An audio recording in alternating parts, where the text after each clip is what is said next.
going to be fun. Since my first audition, people are starting to recognize me. Romanian-American soprano Laura Bretan first captured the hearts of the audience in the 6th season of Romania's Got Talent, from which she emerged as the winner, and again later in the 11th season of America's Got Talent, when she ended in 6th place. In both competitions, she was described as a child prodigy, since she was only 13 years old when she brilliantly performed the famous Puccini opera arias Vissi and Nessun Dorma. Her performances, while captivating, spurred a huge debate in the world of opera, if belting out these difficult pieces at her age could cause her physical injury. 7 years later, fans wondered if she'd pursued her dreams of becoming a popular professional opera singer. People with undeniable talent, especially the young ones, often surprised viewers. Laura's voice was quite rare, her range was incredibly amazing, and the music genre that she chose to focus on astonished everyone. Laura Bretan was born on 7 April 2002 in Chicago, Illinois, USA, to Romanian parents Petru and Rahila Bretan. She and her siblings, Estera and Petru Jr., were raised in a Pentecostal Protestant middle-class household in the suburb of Northbrook. Her religious belief had a strong influence on her life, as could be seen in her convictions that she started to uphold and advocate, even as a child. She started singing gospel music in church at the age of 4, and at the age of 7 realized that she had a talent to sing Disney's Sleeping Beauty in a different manner.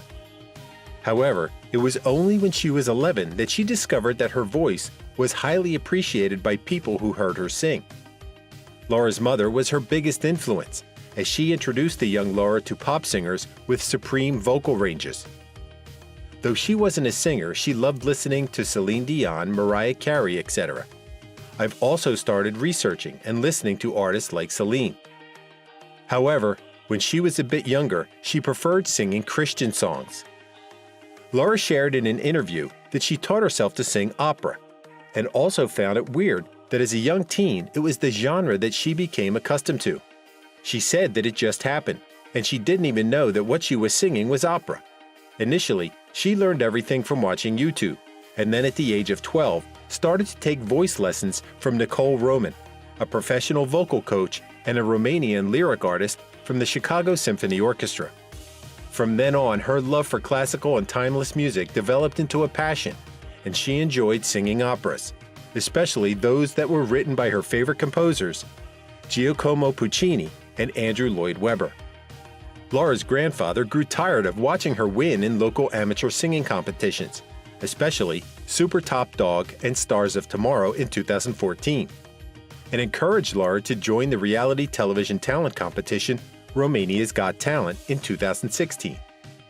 It was unfortunate that her grandfather passed away in January 2016 before he could witness her wowing the audience with her audition piece, Puccini's O mio babbino caro.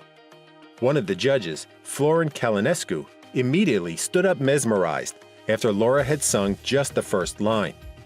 The audience then gave her a standing ovation, as well as the other judges, who had to explain why they couldn't give her the golden buzzer that she so richly deserved. Judges Andra and Florin told the audience that they'd all used up their golden buzzer options. The other judge, Andy Moescu, explained, Nici acum nu imi vine să cred că ad real si văzut, which meant that he still couldn't believe that what he heard was real. The only thing that they could do was go up on the stage to give her a hug and compliment her outstanding performance. During finals week, Laura belted out Puccini's Vissi from the 3-part opera series Tosca, as she competed with 15 other contestants with differing talents. She made it to the final 3, then beat out a dancing duo and a pole dancer in June 2016 at the age of 13, and was crowned Romania's Got Talent winner with a prize of 120,000 euros. People around her knew that she needed international exposure to reach her full potential, and there was no better way of doing that than through America's Got Talent. The talent show, often known as the AGT series, was the brainchild of Simon Cowell, who was responsible for putting X Factor on the map when he was still an executive at Sony Music. Instead of just focusing on singing, he opened up the competition for all manner of talents, The TV show was initially supposed to air on British TV after the pilot episode was approved for broadcasting. However, the chosen host of the show had a dispute with the ITV network and went to a rival network. Simon decided to defer it and opted to launch the American version in June 2016. It had a successful first season, which motivated ITV to launch their own, of course, proving incredibly successful.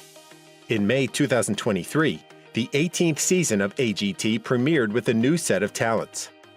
Viewers of the 11th season of AGT were pleasantly surprised by an incredible performance from 13-year-old Laura Bretan. She chose the popular yet extremely difficult opera piece, Nessun Dorma, as her audition song, and just as happened in Romania's competition, she blew the minds of the audience and the judges, Simon Cowell, Mel B, Howie Mandel, and Heidi Klum. Everyone gave her a standing ovation. However, this time around, she received the elusive golden buzzer from one of the American judges, which automatically sent her to the quarterfinals round. Simon even said, "I've never heard anything like that in all the years I've been doing this show." After the audition episode was aired on TV, she was overwhelmed by the attention she received and was excited that her audition clip garnered over 20 million views in just a short period of time. While most of the fans knew that Laura could easily move on to the next round, as she possessed such a rare gift, but it was still nerve-wracking for her family as there would be times when a contestant was sent home following a lackluster performance. Sometimes it would boil down to a wrong song choice, which could undermine someone's skills. Even the producers of the show knew that fans were waiting to hear her vocal prowess once again, so they put her in the last spot. The young opera singer had just turned 14 years old when she returned to the AGT stage and performed The Prayer and Andrea Bocelli. She received another standing ovation, and Mel B, the judge who gave her the golden buzzer, was completely thrilled that she chose a contestant most deserving of its benefits. After the performance, she commented, "Where does this voice come from? It's incredible and powerful." Laura was already in tears from the appreciation that she received, especially when Simon Cowell said that the reason why they made the show was to find people like her. She moved on to the next round. Before Laura performed her chosen piece for the semifinals round, she shared a brief story about her grandfather, whom she considered her best friend. He used to live with their family, and each time she would go home from school, he would be waiting for her, and they would listen to opera music together. In 2015, about a year before she joined AGT, he became quite sick and died before the show started. Apparently, he was the one who encouraged her to follow her dream, and she knew that he would be so proud of how far she had come on her journey. That night, she said that she would imagine him sitting with the audience watching her sing one of his favorite songs, Pia Jesu. The Latin lyrics of the song came from the hymn Dies Irae, a medieval poem describing the Last Judgment, which was set to music created for the Requiem Mass, dedicated to those who have passed on. Her haunting rendition was welcomed with rousing and thunderous applause, with everyone on their feet again for another standing ovation. Simon Cowell even said that if she wouldn't be included in the finals round, then something seriously wrong would have happened. Another judge, Howie Mandel, said that he hoped that viewers at home did not only hear the fantastic voice, but also felt the sincerity of the performance through their screens, encouraging all to vote for her, because it was an OMG night for him. Laura didn't get enough votes from viewers, but was saved by the judges' vote, so she went on to the finals round. Like Laura's 3 previous performances, she received another standing ovation, and the judges were all in agreement that they couldn't imagine that the one who performed that night with a huge voice was just a skinny little teen. Someone said that it was hands down a $1 million performance. Heidi Klum said that Laura looked like a princess that night, but ruled the stage like a queen. Her song choice for the finals was Puccini's composition O mio babbino caro, the same song she sang during her audition in Romania's Got Talent. Her fans thought that she already had it in the bag, but during the results night, she only managed to end the competition as the 6th placer. Some of them already had an inkling that she wasn't as popular as her competitors, due to what happened during the semifinals round. Many were disappointed, but her fans knew that it was only the beginning of her career as a professional opera singer. There were some vocal coaches and professional opera singers who voiced their concerns after they watched the viral videos of Laura's performances. Apparently, some of them believed that she was pushing herself too hard to reach those difficult notes. For instance, the song Nessun Dorma was originally written for a certain tenor voice and was so demanding that it could damage the singer physically if the body hadn't fully developed yet. Those who were in the know were outraged that someone as young as Laura was being exploited on TV. An experienced opera singer, Heidi Moss, wrote an open letter to Laura on her social media account, telling the young singer that she might have been forcing some sounds that could later on turn out to be dangerous for her health and her potential to become something more, because true classical training would take years. She wrote, "Over time, the irritation of singing that way can cause swelling, or even worse, nodes or popped vessels." Another opera singer, soprano Catherine Bott, gave her 2 cents on the topic as well, saying that it would be best to allow young Laura to let her voice grow and settle, just like Morella Frini, the iconic Italian soprano, did with her talent. Morella also participated in several competitions when she was young, but limited her singing until she was 16 years old. It paid off, as she became one of the most successful opera singers in the world. However, not all opinions were lighthearted and logical, as some critics produced sarcastic and nasty comments such as starting a GoFundMe page so people could donate to send Simon Cowell to the Met. Most Laura and AGT fans felt that those criticisms came out as plain snobbery. Some of the opera purists perceived the audience who gave Laura a standing ovation to have poor taste, as they didn't understand the true meaning of opera. In the end, even if the intention was positive and would benefit Laura in the long run, they also immediately dismissed Laura's performances as not opera, which was regarded by fans as jealousy.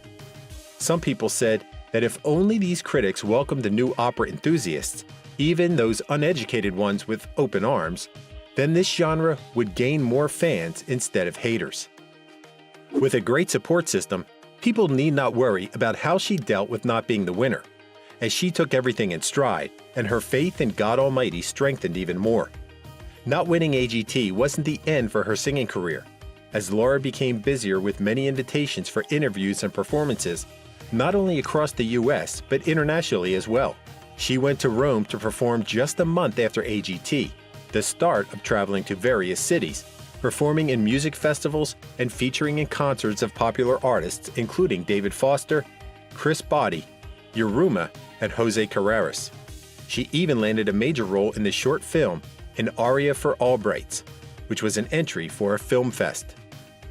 It was reported that her parents made sure that she continued her studies through online schooling.